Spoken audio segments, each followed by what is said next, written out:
Study पाठशाला में आपका बहुत बहुत स्वागत है। आज हम एक इम्पॉर्टेंट टॉपिक की बात करने वाले हैं, that is the Kakori action, या जिसको काकोरी कांड भी यहाँ पे कहा जाता है। काकोरी एक्शन को 2025 में 100 साल हो जाएंगे और यूपी गवर्नमेंट ने अभी ये ऐलान किया है कि काकोरी कांड को काकोरी एक्शन की तरह से जाना जाएगा। इसको कांड की तरह से नहीं देखा जाएगा। जब भी हम वर्ड कांड की बात करते हैं या फिर कॉन्स्पिरेसी की बात करते हैं तो वहाँ से एक नेगेटिव कॉनोटेशन, एक नेगेटिव मीनिंग निकल के आता है। लेकिन जब भी हम रेवोल्यूशनरीज़ की बात करते हैं तो वो जो जितनी भी कॉन्स्पिरेसीज थी वो राष्ट्र के हित में ही थी, इसलिए अब इसको बदल के एक्शन कर दिया गया है, जो चीज़ आई थिंक बहुत पहले हो जानी चाहिए थी। तो ये न्यूज़ में क्यों है? क्योंकि काकोरी एक्शन इसका नाम रख दिया गया है फ्रॉम काकोरी कांड और काकोरी कॉन्स्पिरेसी। जितने भी हम रेवोल्यूशनरीज़ के केसेस पढ़ते हैं उनको कॉन्स्पिरेसीज़ की ही तरह देखते हैं। इसका जो केस है वो कहीं ना कहीं भगत सिंह जी के सिमिलर है, क्योंकि भगत सिंह और काफ़ी और जो रेवोल्यूशनरीज़ हैं उनको काफ़ी सारी टेक्स्ट बुक्स में मिलिटेंट्स या फिर उनको टेररिस्ट भी कहा गया है, जो कि एक गलत नॉमनक्लेचर की तरह हम यहाँ पे देख सकते हैं और जिनको अब करेक्ट कहीं ना कहीं किया जा रहा है। तो ये जो मिलिटेंट्स और टेररिस्ट जो वर्ड इनके लिए यूज़ होता है वो ब्रिटिश के लिए था। That was for the British and not for the Indian nation, जो कि उस टाइम आज़ादी की ओर कहीं ना कहीं अग्रसर हो रहा था। तो काकोरी, अगर इसकी एक्शन की बात करें तो ये काकोरी ट्रेन एक्शन है। ट्रेन को लूटने का यहाँ पे अंजाम दिया गया था सो दैट फंड्स यहाँ पे इकट्ठे किए जा सकें। तो इस नाम को बदल दिया गया है। अब इसके जो मेन किस्से हैं, मेन जो चीज़ें हैं उसको हम यहाँ पे डिस्कस करते हैं।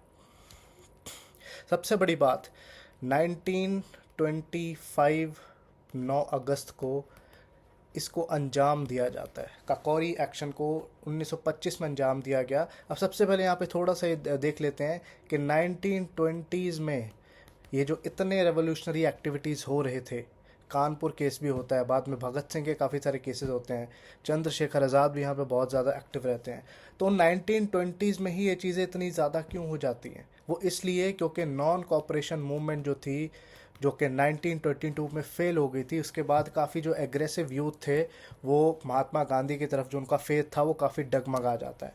इसलिए जो रेडिकल यूथ थे, जो आज़ादी दिलवाना चाहते थे, अंग्रेज़ों को डरा के धमका के उनके खिलाफ वायलेंस करके, तो उन्होंने फिर डिफरेंट डिफरेंट साजिशों को अंजाम देना शुरू कर दिया, जिसमें ये ट्रेन लूटना या फिर अनपॉपुलर ऑफिसर्स को मारना, ये सारी चीज़ें उसमें कहीं ना कहीं शामिल थी। तो पूरे 90s के दशक में आप देखेंगे कि रेवोल्यूशनरी एक्टिविटीज़ हैं ये बिल्कुल अपने पीक पर थी, क्योंकि इसके पीछे का जो बैकग्राउंड है, चाहे वो नॉन कॉपरेशन मूवमेंट का देखो या फिर इवन रशियन रेवोल्यूशन के आने की वजह से जो सोशलिस्ट आइडियाज़ आते हैं, सोशलिज्म जो बहुत पीक पे पहुंच जाता है पूरे वर्ल्ड में, उससे प्रभावित होकर भी रेवोल्यूशनरीज़ काफ़ी ज़्यादा काम करते हैं।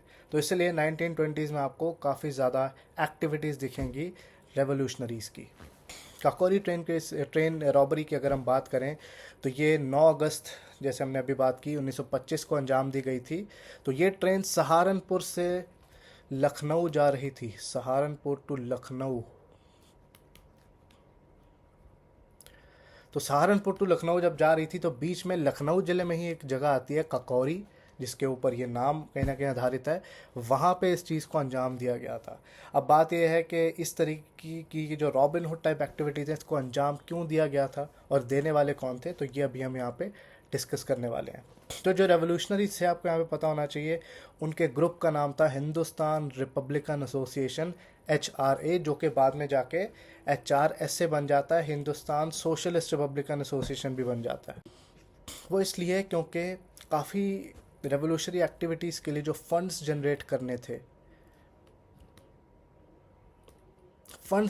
करने थे, उनके लिए ये एक बहुत अच्छा यहाँ पे मौका देखा जा रहा था। ये ट्रेन बहुत ज़्यादा प्रॉपरली गार्डेड नहीं थी, इसमें काफ़ी ज़्यादा कैश जा रहा था, तो यहाँ से पैसा इकट्ठा करके हथियार खरीदे जा सकते थे और भी बड़े जो एक्टिविटीज़ हैं उनको अंजाम दिया जा सकता है। तो फंड्स जनरेशन मेन यहाँ पे मुद्दा था। दूसरी बात है यहाँ पे पब्लिक में सपोर्ट लेना, पब्लिक का सपोर्ट लेना और पब्लिक में कहीं ना कहीं अपने आप को उजागर करना। उस टाइम पे कहीं ना कहीं जो इंडियंस हैं वो काफ़ी ज़्यादा, आप कह सकते हो कि गवर्नमेंट एक्शन से डरते थे। काफ़ी जो सेक्शन ऑफ इंडियंस था, ठीक है, वो जो गवर्नमेंट का पुलिस एक्शन है, चाहे मिलिट्री एक्शन है, काफ़ी लोग हिम्मत नहीं करते थे अंग्रेज़ों के खिलाफ जाने की उस टाइम पे। लेकिन ऐसी एक्टिविटी को अंजाम दे के और बाद में सुर्खियों में आके ये बताना चाहते थे कि इंडियंस में अभी भी बहुत दम है और वो काफ़ी इस तरह की एक्टिविटीज़ को अंजाम दे सकते हैं और वो अंग्रेज़ों से बिल्कुल भी नहीं डरते हैं। तो यहाँ पे न्यूज़ में आने के लिए भी ये जो एक्टिविटी थी वो काफ़ी अप्रोप्रिएट थी। और तीसरा यहाँ पे कॉलोनियल रूल से आज़ादी पाना। जो रेवोल्यूशनरीज थे, आपको यहाँ पे ध्यान रखना होगा कि शुरू से इस चीज़ में बहुत ज़्यादा क्लियर थे कि हमें कोई डोमिनियन स्टेटस नहीं चाहिए, हमें within the British empire नहीं रहना है, ब्रिटिश को टोटली खदेड़ कर ही इंडिया को आज़ाद किया जा सकता है। तो बिल्कुल क्लियर थे वो इन आइडियाज़ में कि कॉलोनियल रूल को या ब्रिटिश राज को जड़ से ही ख़त्म यहाँ पे करना होगा। अब इसको कंसीव करने वाले कौन थे, इस आइडियाज़ को जन्म देने वाले कौन थे, तो वो थे मेन दो यहाँ पे पर्सनालिटीज़ थी, राम प्रसाद बिस्मिल जी और अशफाक उल्लाह खां। राम प्रसाद बिस्मिल की अगर बात करें तो यूपी के शाहजहांपुर से आते थे और ये एक बहुत इम्पॉर्टेंट और बहुत अच्छे कवि भी थे जो कि राम, अज्ञात एंड बिस्मिल के पेन नेम से लिखा भी करते थे।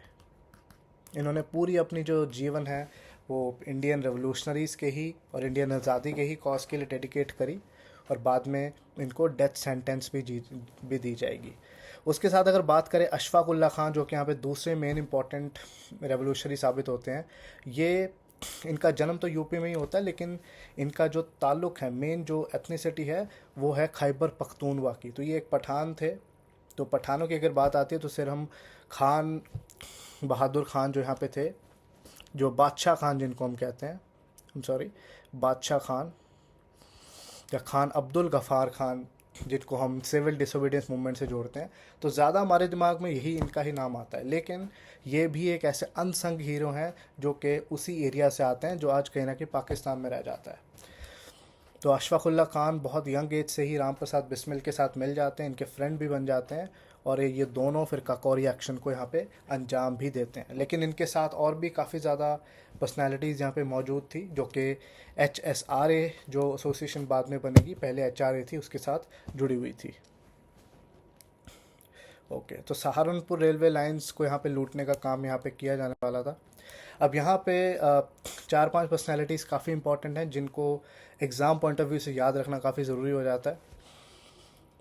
तो राम प्रसाद बिस्मिल जी और उनकी बात हम ऑलरेडी कर चुके हैं, अशफाक उल्लाह खान। उनके साथ साथ थे राजेंद्र लहरी, चंद्रशेखर आज़ाद भी थे, सचिन बख्शी थे, सचिन सान्याल थे, केशव चक्रवर्ती थे, मनमथ नाथ गुप्ता थे, मुकुंद लाल थे, मुरारी लाल गुप्ता थे, बंवारी लाल थे। तो इनमें से 3-4 नाम आप यहाँ पे याद रख सकते हैं, राजेंद्र लहरी और ठाकुर रोशन सिंह। ठाकुर रोशन सिंह जो यहाँ पे नहीं दिए हुए हैं। राम प्रसाद बिस्मिल जी, अशफाक उल्लाह खान, राजेंद्र लहरी और ठाकुर रोशन सिंह को मौत की सज़ा हुई थी जब ये केस इनके ऊपर चला था। बाकी किसी को काला पानी की सज़ा होती है, काफ़ियों को छोड़ भी दिया जाता है, कुछ एक दो लोग तो गवर्नमेंट अप्रूवर भी बन गए थे, लेकिन यहाँ पे जिनको मौत की सज़ा हुई थी वो ये 4 लोग ही थे। ओके, तो ये ऑब्जेक्टिव्स हैं जिनकी हम यहाँ पे बात कर चुके हैं कि HRA को फंड करना था इस तरह की लूट को अंजाम देके, और ब्रिटिश के खिलाफ प्रोटेस्ट करना था, और पब्लिक अटेंशन भी कहीं ना कहीं इनको सीख यहाँ पे करनी थी। ओके, तो अगर हम काकोरी एक्शन की यहाँ पे बात करें तो एक यहाँ पे जब ये अंजाम दे रहे होते हैं, इस पूरी कार्रवाई को अंजाम दे रहे होते हैं, ट्रेन में लूट का यहाँ पे जो सिलसिला जब वो करते हैं, तो यहाँ पे एक एक्सीडेंटली एक इंडियन की भी यहाँ पे मौत हो जाती है जो कि लॉयर थे, अहमद अली नाम के। अहमद अली नाम के जो लॉयर थे वो एक्सीडेंटली यहाँ पे मारे जाते हैं। तो ये एक ऐसी डेथ हुई थी जो कि बिल्कुल भी इंटेंशनल यहाँ पे नहीं थी, तो एक अनइंटेंशनल डेथ थी। तो इनका भी जो केस है कहीं ना कहीं इनके खिलाफ जाता है जब ये पकड़े जाते हैं। तो जब इनके ऊपर बाद में केस चलता है, काकोरी ट्रायल जो बाद में चलता है, तो उसमें रॉबरी, मर्डर और तरह तरह के जो इल्ज़ाम हैं इनके ऊपर लगाए जाते हैं। और जैसे हमने पहली बात की है कि 4 लोगों को फांसी दी जाती है और दो लोगों को काला पानी भेज दिया जाता है, जिनमें से सचिन बख्शी और सचिन सान्याल थे, सचिंद्र नाथ सान्याल,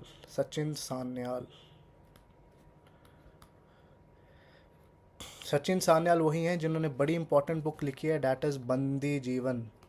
क्योंकि जब वो जेल में गए तो उनके साथ वहाँ भी एक अच्छा ट्रीटमेंट नहीं होता था, वहाँ पे भी इन्होंने फास्ट वगैरह किए, तो उस चीज़ को उन्होंने कहीं ना कहीं डिस्क्राइब किया हुआ है। इनमें से जो चंद्रशेखर आज़ाद हैं वो इकलौते थे जो यहाँ पे पकड़े नहीं जाते हैं और 1928 तक HSRA को यहाँ पे लीड करते हैं और बाद में खुद की ही लाइफ ले लेते हैं जब वो पकड़े जाने की प्रतिक्रिया में कहीं ना कहीं होते हैं। तो he was the only one जो यहाँ पे पकड़े नहीं जाते हैं, तो ये चीज़ आपको पता होनी चाहिए। अब और यहाँ पे इम्पोर्टेंट इन्फॉर्मेशन क्या आती है कि इनमें से जो दो रेवोल्यूशनरीज थे, बनारसी लाल और इंदु भूषण मित्र, ये गवर्नमेंट अप्रूवर बन गए थे, मतलब अपने ही साथियों के खिलाफ हो गए थे, सो दैट इनकी जो सज़ा है वो या तो कम हो सके या फिर थोड़ी लीनियंसी जो सरकार है इनकी तरफ बरत सके। ठीक है। सचिन सान्याल को इम्प्रिजन कर दिया गया था, सचिन गुप्ता के साथ साथ जो हमने पहली बात की है, राम प्रसाद बिस्मिल जी, रोशन सिंह, राजेंद्र नाथ लहरी, अशफाकुल्ला खां को, इन चारों को डेथ सेंटेंस दी गई थी। फिर से मैं ये बात रिपीट कर रहा हूँ। और यहाँ पे एक और इम्पॉर्टेंट चीज़ जो यहाँ पे आती है कि इनको डिफेंड करने के लिए भी इम्पॉर्टेंट लॉयर्स जो हैं, इम्पॉर्टेंट पर्सनैलिटीज़ हैं जो एक दो, वो यहाँ पे सामने आती हैं और डिफेंस कमेटी बनाती हैं। तो डिफेंस कमेटी यहाँ पे बनाई गई थी सो दैट ये जो रेवोल्यूशनरीज हैं इनको डिफेंड करने का यहाँ पे काम किया जाए। फर्स्ट यहाँ पे थे गोविंद बल्लभ पंत जी, गोविंद बल्लभ पंत, जो कि सैमन कमीशन वाले प्रोटेस्ट के दौरान जिनके ऊपर हमला होता है और जो बाद में पैरालाइज्ड भी कहीं ना कहीं हो जाते हैं। उसके बाद आते हैं चंद्रभानु गुप्ता, चंद्रभानु गुप्ता जो कि लोकल लीडर थे, एंड गोपीनाथ श्रीवास्तव। तो दो तीन, वैसे 7-8 नाम है लेकिन आप 2-3 को याद रख सकते हैं आप, गोपीनाथ श्रीवास्तव।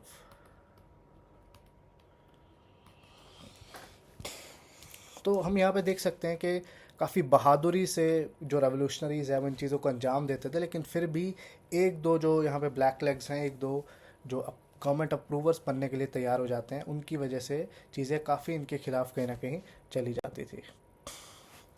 अब जो मेन यहाँ पे इशू आता है वो ये है कि रेवोल्यूशनरीज ये भली भांति जानते थे कि एक ट्रेन को लूट कर या फिर उस पैसे को लेकर ये देश को आज़ाद नहीं करवा सकते हैं, तो फिर ये ऐसी एक्टिविटीज़ को अंजाम क्यों देते थे। अब यहाँ पे सवाल उठता है कि why did they do these activities. तो यहाँ पे सिग्निफिकेंस क्या रहती है कि इंडियंस जो अपने मन में भय लिए हुए बैठे थे, उनके अंदर नेशनलिज्म और कहीं ना कहीं सेक्रीफाइस का जो जोश है वो उजागर होना शुरू हो जाए। नेशनलिज्म तभी आएगी और वो जोश तभी उजागर होगा जब कुछ लोग अपना एग्जाम्पल सेट करेंगे सेक्रीफाइस करके। तो एग्जाम्पल सेट किया जाता था, और उसके बाद जब बुरी तरीके से ट्रीट किया जाता था, जब ये पकड़े जाते थे जो हमारे रेवोल्यूशनरीज, तो वहाँ से true nature of the British colonialism भी कहीं ना कहीं हाईलाइट होता है कि ये इंडियंस के साथ इसी तरीके से बिहेव करना चाहते थे, भले इन्होंने गलती की होती या नहीं भी की होती। और बाद में थर्ड इज़ कि जब इस तरीके के एक्शन होते थे तो कहीं ना कहीं जो इंडियंस के हौसले थे, जो स्पिरिट्स थी, वो काफ़ी ज़्यादा अपलिफ्ट यहाँ पे हो जाती थी, क्योंकि जब हम एक अच्छा एक्शन, एक एग्जांपल देखते हैं अपने आगे, तो हम भी मोटिवेट होते हैं उस चीज़ को कहीं ना कहीं करने के लिए। तो कहीं ना कहीं अगर हम नेशनलिज्म की पूरे प्रोसेस की बात करें तो साइकोलॉजिकल और साइको इमोशनल जो रोल इन्होंने प्ले किया है रेवोल्यूशनरीज़ ने, उनका रोल सबसे ज़्यादा इम्पॉर्टेंट में से एक हम डेफिनेटली यहाँ पे कह सकते हैं। क्योंकि जब जोश या ज़ील नहीं होगी तो आप कोई भी एक्टिविटी अच्छे से नहीं कर पाएंगे। आई होप आपने आज का सेशन एंजॉय किया होगा। आपने काकोरी केस है इसको अच्छे से यहाँ पे स्टडी किया, काफ़ी यहाँ पे एस्पेक्ट्स को जानने की कोशिश की। अगले फिर टॉपिक के साथ फिर से हम हाजिर होंगे। तो स्टडी पाठशाला की वीडियोज़ आप देखते रहिए। जय हिंद।